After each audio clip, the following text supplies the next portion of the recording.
Chaque jour, Charles et Carole vous présentent la leçon de l'école du sabbat.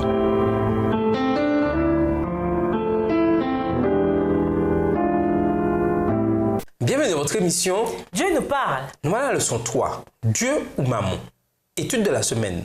Somme 33, les versets 6 à 9, Matthieu 19, les versets 16 à 22, 1 Pierre 1, verset 18, Hébreux 2, les versets 14 et 15, Exode 9, verset 14, Somme 50, verset 10. Verset à mémoriser, c'est pourquoi Dieu l'a souverainement élevé et lui a accordé le nom qui est au-dessus de tout nom, pour qu'au nom de Jésus, tout genou fléchisse dans les deux, sur la terre et sous la terre, et que toute langue reconnaisse que Jésus-Christ est le Seigneur à la gloire de Dieu, le Père.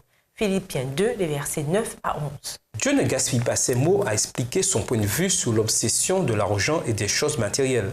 Les paroles de Christ à l'homme cupide qui, bien que béni par le Seigneur, entassait des biens, devraient inspirer à tous la crainte de Dieu.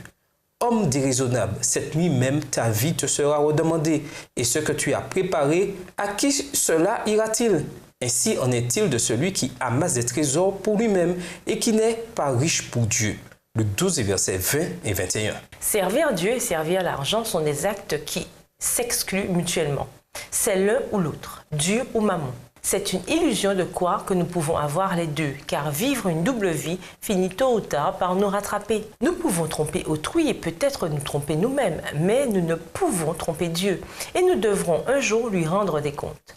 Nous avons un choix à faire, et plus nous hésitons, trouvons des excuses ou remettons à plus tard, et plus l'argent et l'amour de l'argent exercent une emprise forte sur notre âme. La foi exige une décision.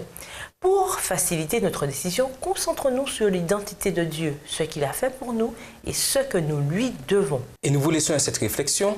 Il est impossible de servir Dieu et le monde. Par conséquent, nous devons choisir intentionnellement ou non ce qui, sur le plan de nos affections, pèsera le plus lourd. Au revoir. Et à demain si Dieu veut. Dieu nous parle.